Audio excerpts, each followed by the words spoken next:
Hi, everyone. Thank you so much for joining our webinar, Lessons Learned from FCRA Litigation, What Case Law Teaches Employers to Stay Compliant.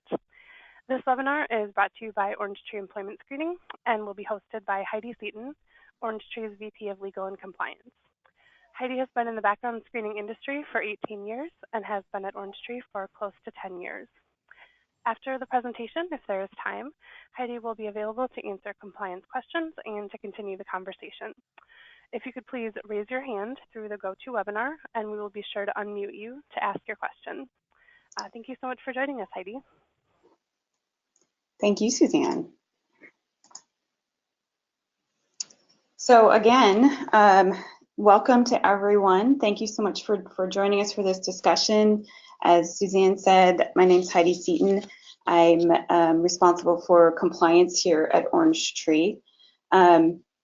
And so I'm looking forward to talking to the group about, frankly, mostly we're going to be talking about Spokeo and the Spokeo case and what's evolved after Spokeo, because that's really where class actions are happening.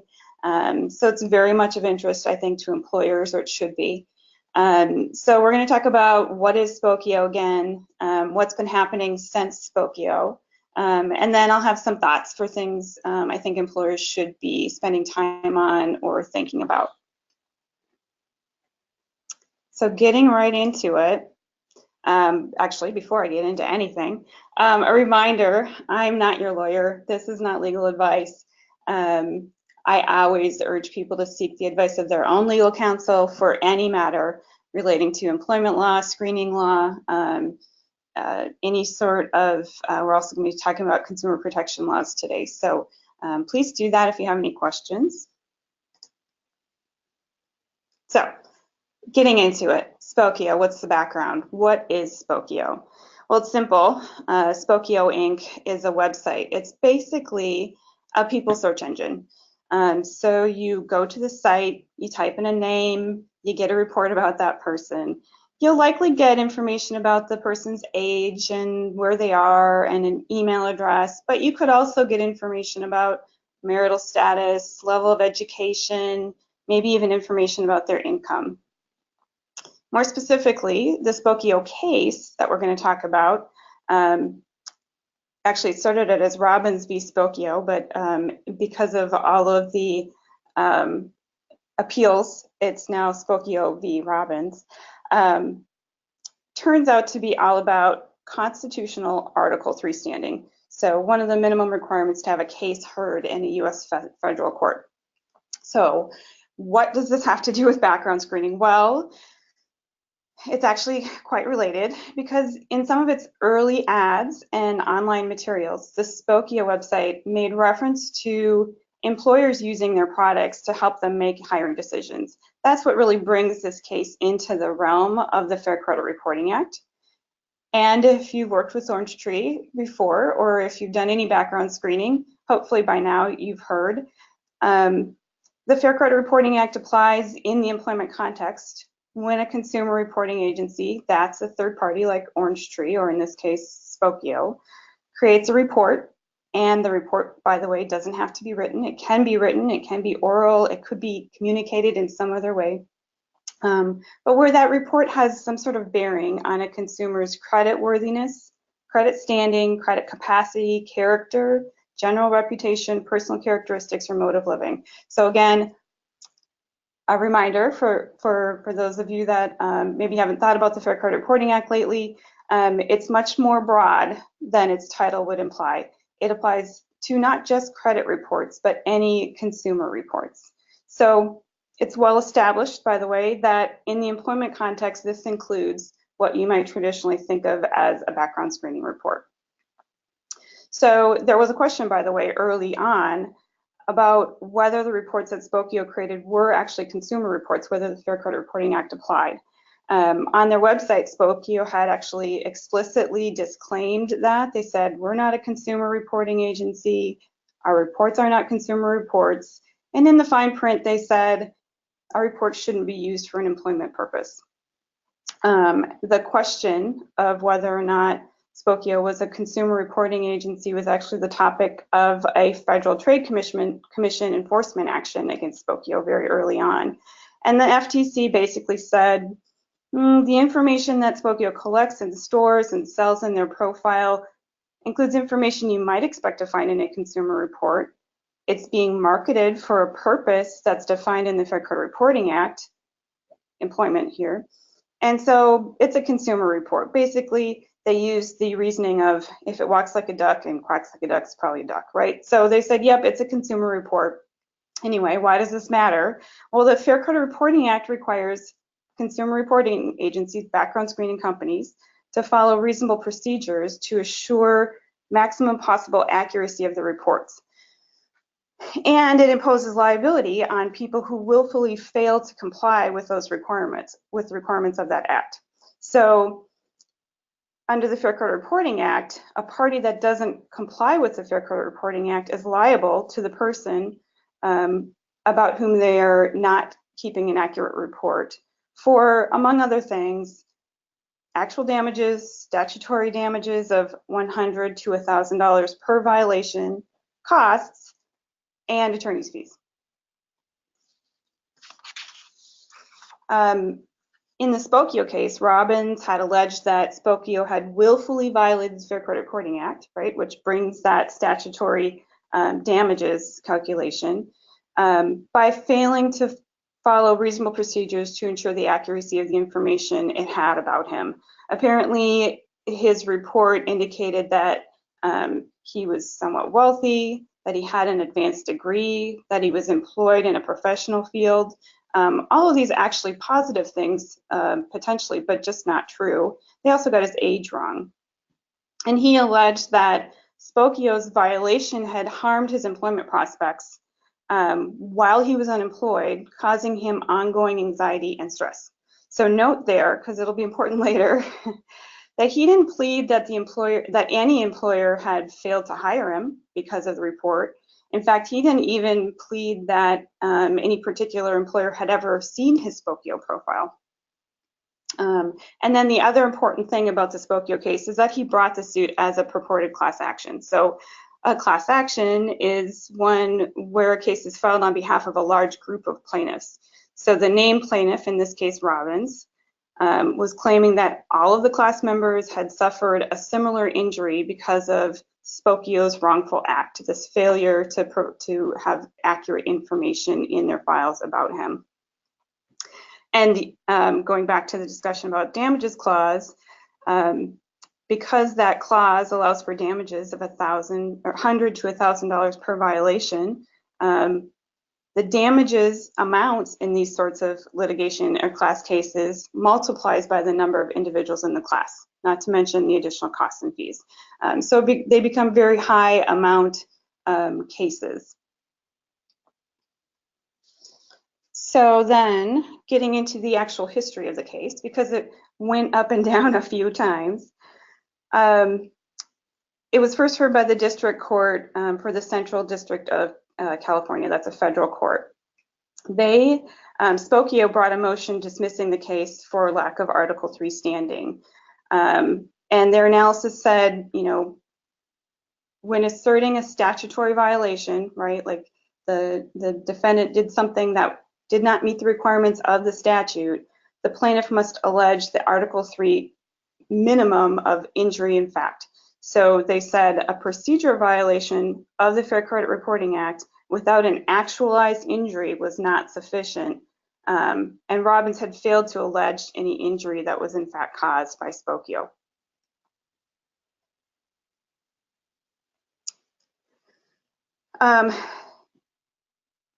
Robbins appealed. It went up to the U.S.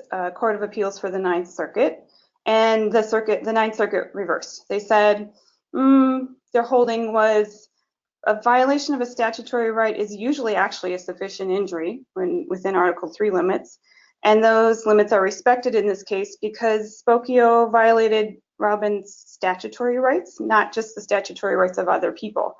So they said it was particular to Robbins, and thus standing was sufficient. So wait, now we're talking about background screening in the FCRA. What does this have to do with standing, right? This is a legal concept. Well, so turns out standing is a really big deal in US federal courts. It's a constitutional requirement. It goes all the way back to the Constitution, up to the Constitution. It's Article 3. And basically the idea is that in order for a court to hear a case, a federal court to hear a case, the individual bringing the suit must have standing to bring it. It's fundamental, and without showing that standing, the courts will throw out the suit and refuse to hear it. There's a few other requirements of Article 3 standing, but they weren't an issue that's for this case, so I'm not going to torch you through them.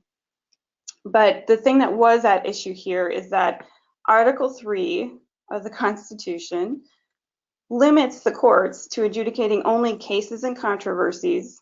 So the concept of standing requires a plaintiff to show that they have suffered an injury in fact, right? They have to have an injury in order for it to actually be a case or a controversy. And an injury in fact is one where the injury is both concrete and particularized and actual or imminent. So without an injury in fact, there's no case or controversy, and courts will stay out of the case.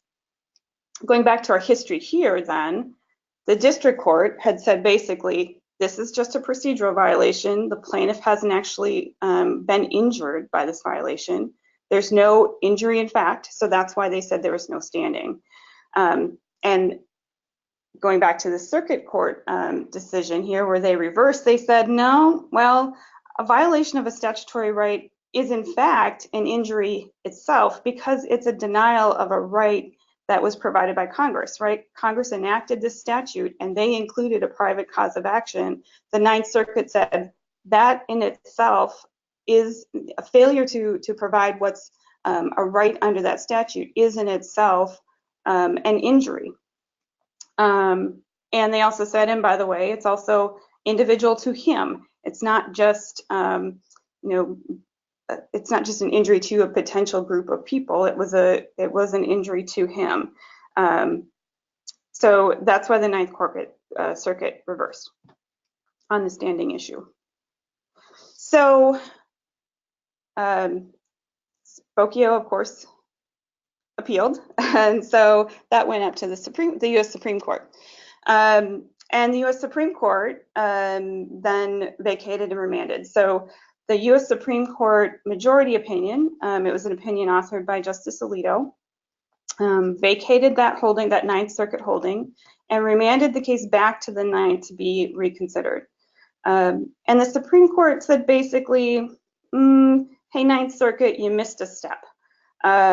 An injury in fact analysis was incomplete. They said a showing of injury in fact requires that a plaintiff show they've suffered an invasion of a legally protected interest that's concrete and particularized.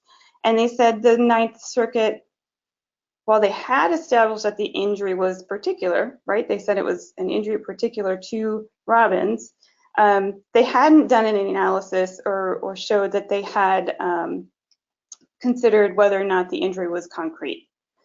And they said the Ninth Circuit's analysis for concreteness was missing two things. One, they'd failed to analyze whether their injury was de facto. That is, a de facto just means that it actually existed, that there was an actual injury that existed. And two, that the Ninth had failed to address whether the alleged procedural violation entailed a degree of risk sufficient to meet the concreteness requirement. A little bit circular, I know. But maybe it might help a little bit if we talk about what's this degree of risk analysis that they laid out. Actually, it turns out it doesn't help a whole lot, but they did provide some clarification. They said, a degree of risk could be a concrete injury, right? It could just be, something that is tangible, something that can be measured. But it could also be an intangible injury. And then they gave a couple of examples. They gave an example of an intangible injury of being something like if a consumer reporting agency had information about the consumer and everything they had was correct except they had a wrong zip code. They said that would not be a tangible injury. but they said there could be cases where an intangible could be concrete enough. And then they clarified too that a plaintiff doesn't just automatically satisfy the injury in fact requirement whenever a statute grants a right and purports to authorize a suit. They said R3 standing really requires a concrete injury, even in the context of a statutory violation. A violation of a procedural right can be sufficient in some cases, but some procedure violations, they said, are not a risk of real harm, and that was when they provided that incorrect zip code example. But they did say, by the way, we think it's really clear that Congress plainly sought with this Fair Credit Reporting Act to cure the dissemination of incorrect information by adopting procedures designed to decrease that risk. And though that Robbins couldn't satisfy the demands of Article 3 just by alleging a bare procedural violation. So clear as mud. Yes, I know. So then the vacated and remanded meant they provided this opinion, and then the case was sent back down to the Ninth Circuit to reconsider. So the Court of Appeals for the Ninth Circuit on remand, not surprisingly, found that Spokeo's alleged FCRA violation had indeed established a concrete harm sufficient to confer standing, and they adopted a different two-pronged test for concreteness. So the Supreme Court had laid out, this is what we think you need to show for concreteness, and the Ninth Circuit said, yep, we think it's concrete, and then they used a slightly different test. And it was a test that they adopted from something the Second Circuit had come up with. And the two prongs were whether the statutory provision at issue was established to protect the individual's concrete interest as opposed to just a purely procedural right. And if it was, whether the specific procedure violation alleged in that case actually harms or presents a material risk of harm to the interest. And here then the Ninth Circuit concluded, yep, the first prong is easily satisfied. The Fair Credit Reporting Act was obviously established to protect a concrete interest in preventing the dissemination of false information to future employers. And then they said the second prong was also satisfied because the information that Spokeo had gotten wrong was so much more likely to cause harm, right? It was age, marital status, educational background, employment history, than the example that the Supreme Court had cited, which was a zip code. So they reasoned, their holding said, even seemingly flattering inaccuracies can hurt an individual's employment prospects as they may cause the prospective employer to question the applicant's truthfulness or determine that he's overqualified. They concluded then that the alleged FCRA violation was an injury sufficient to confer standing, and they remanded the case back to the district court. Because of course now it has to go back and actually get decided on the merits. So again, just to go back a little bit, we're talking about background screening. This is a case about a consumer reporting agency. Why does this matter if I'm an employer? Well, it does matter. The reason goes back to that damages section, that language allowed under the Fair Credit Reporting Act for willful violations of the Fair Credit Reporting Act. Again, as you know, the Fair Credit Reporting Act places many obligations on background screening companies, CRAs, consumer reporting agencies, as it's called in the FCRA. That's what Spokeo is about, right? But don't forget the Fair Credit Reporting Act places also additional obligations on end users. End users are what the FCRA calls employers, the people that are actually using the consumer reports to make decisions. And what we've just seen that class action litigation has focused on those end user obligations to make disclosures about background screening reports, to keep those disclosures separate from any other document that gets provided to an applicant or candidate in the hiring process. And then we've also seen a really significant focus on class action litigation around the procedural requirements of that multi-step adverse action process that's required by the Fair Credit Reporting Act. That's another set of procedural responsibilities required of the end user, the employer, under the Fair Credit Reporting Act. So what's happened since the Spokeo, since the Ninth Circuit remand, and they're finding that there was standing? Well, of course, Spokeo asked the Supreme Court to reconsider.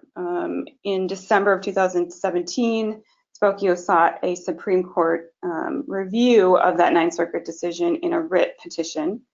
And they said, hey, Supreme Court, the circuits are split. They're already split. And your opinion basically didn't help.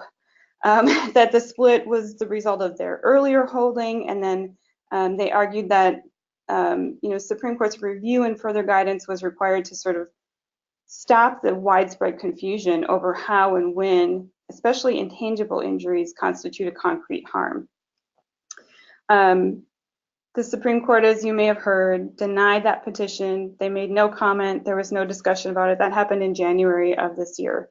And as a result, of course, federal districts and circuit courts remain split on how Spokeo concreteness standards are applied. Thousands of court opinions have cited Spokeo since the decision was entered and amended by the Supreme Court. Thousands. And I wish I could tell you, I wish I could tell you that there was a ton of agreement, either across the circuits or even across the types of statutory violations that are resulting in findings where there is enough information for standing and where there isn't.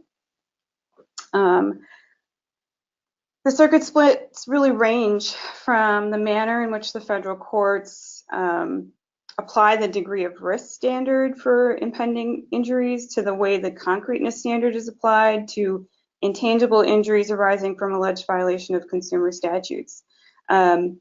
These next few slides, I'm sort of identifying what are the circuit splits for those of you who are really interested at the circuit level.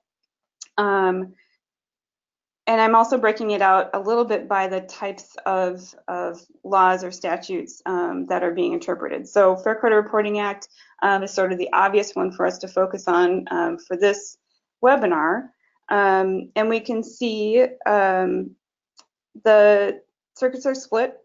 The 2nd, 4th, 7th, 8th, and the DC Circuit have said that statutory violations of the FCRA without more aren't concrete enough. They don't meet that standard, the standing requirement. While the 3rd and 9th circuits have said the opposite. They say a statutory violation on its own, a procedural violation, is enough to find standing and allow a case to continue. The circuits have also split on who must be injured in order to have standing. So this is a particular interest because most of these cases are being brought as class actions. The 4th, 5th, 7th, 8th, and 11th circuits have interpreted Spokeo to require a showing of actual harm or risk of impending harm to the named plaintiff. So in this, in the example case, it would have been Robbins. Where the 2nd and 3rd circuits only require risk of harm to someone. It doesn't have to necessarily be the named plaintiff. For data breach claims, as you can imagine, there's been a significant activity on this question in the last year or so. And we're seeing the circuits, the 3rd, 6th, 7th, 9th, 11th, the DC circuit, and the federal circuits are holding that victims of personal data theft have suffered a concrete harm just because their personal data is stolen. It doesn't require anything further. Where the 2nd, 4th, and 8th circuits say personal data being stolen isn't enough. There has to be some other additional loss, some other additional harm.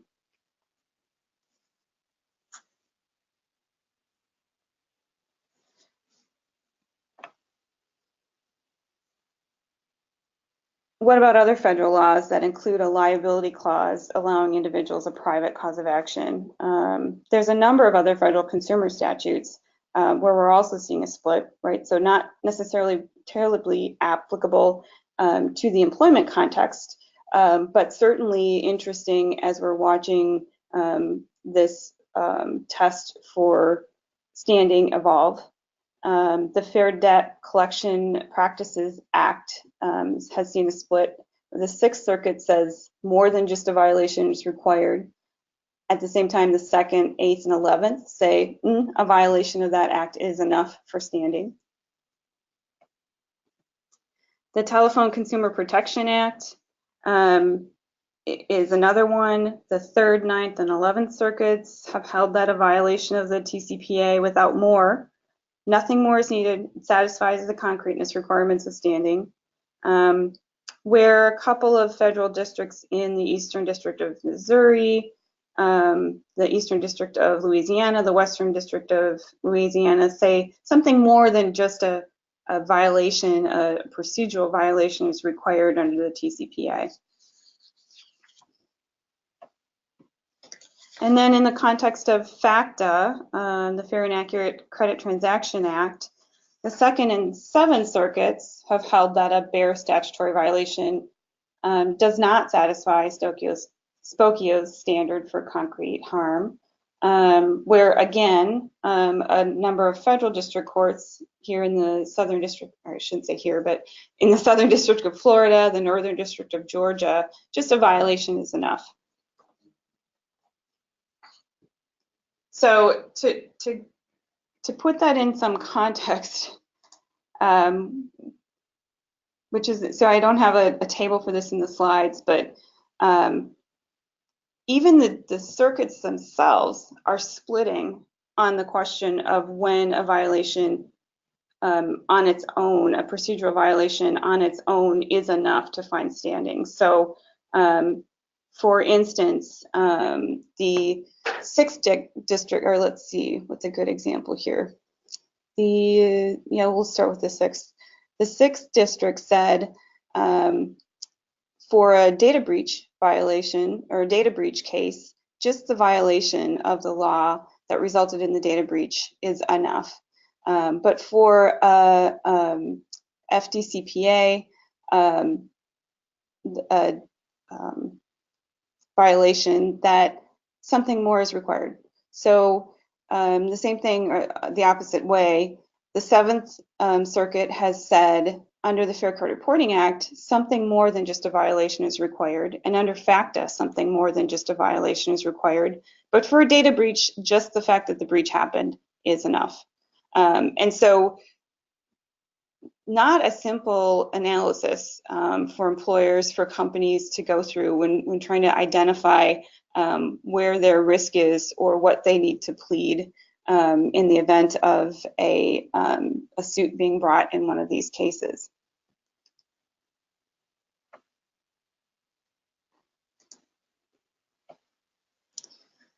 And it's not just the courts, right? We also have regulators and interest groups getting involved. Back on the topic of insulating employers from the FCRA, outside of the Consumer Financial Protection Bureau has been aggressively submitting amicus briefs that incorporate Spokeo since it was decided. So they're using Spokeo. They are interpreting it narrowly, but they are, advising the strategy for groups submitting briefs on behalf of consumers is to allege harm as concrete, right? So part of what they're doing is just changing the language a little bit, right? Where before a procedural violation in the pleadings might have been described as a procedural violation, now a procedural violation is being described itself as concrete harm. And then the National Consumer Law Center, it's a third part, it's an interest group, right? They're recommending that plaintiffs plead actual damages rather than only statutory damages when possible. So interest groups are weighing in on this, and depending upon what side of the the interest thereon. They're sort of taking advantage of the sort of vagueness of the concreteness test that the U.S. Supreme Court came out with, and just advising, and I think I would just say plaintiffs are doing a better job of identifying, or in their pleadings, the fact that if it was just merely what used to be merely described as a procedural violation, they're trying to find some way to describe that as a concrete harm or risk.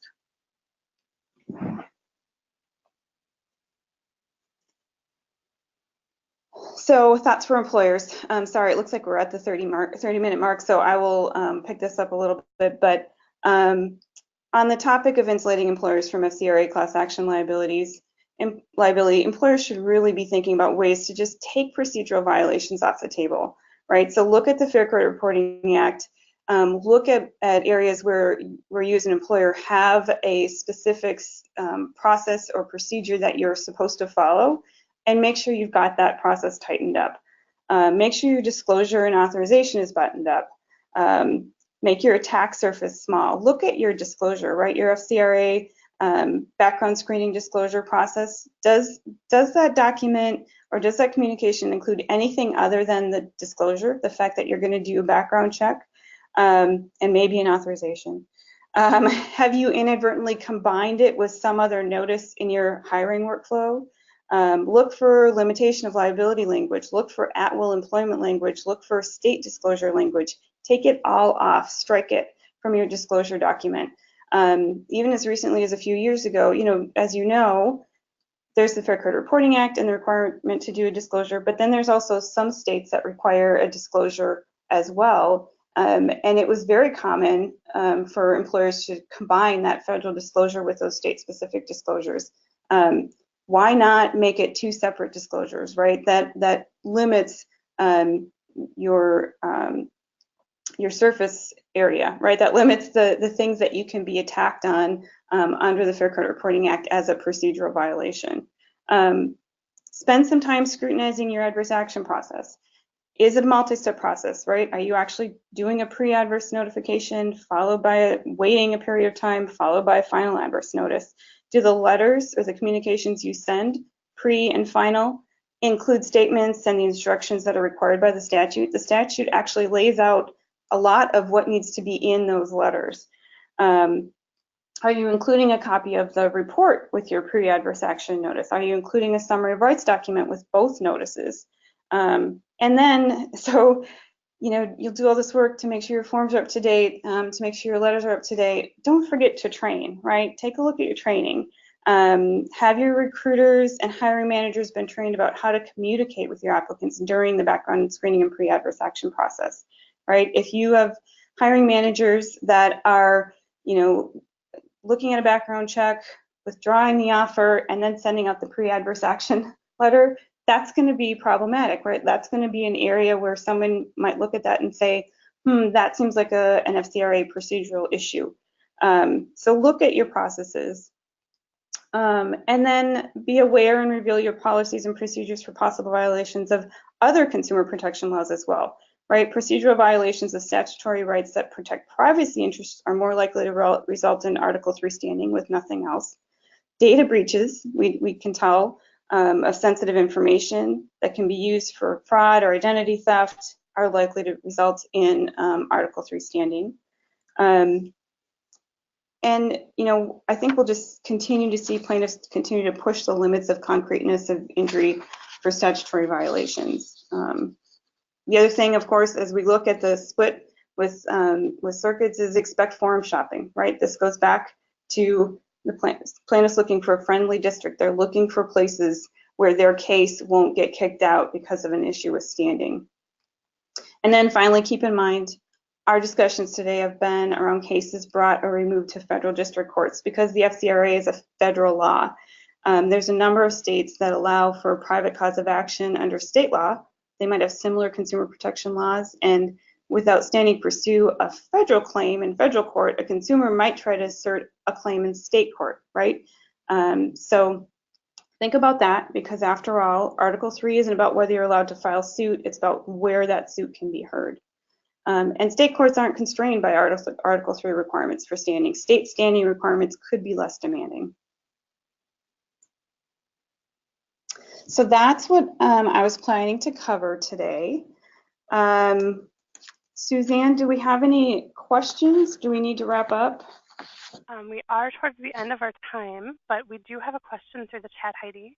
The question states, we use Orange Tree's Candidate Connect both for making disclosures and getting authorization. Should we be looking at that as part of our review process? Sure. So the answer to that is, of course, yes, right? Like, or at Orange Tree, we built our Candidate Connect system to comply with state and federal law.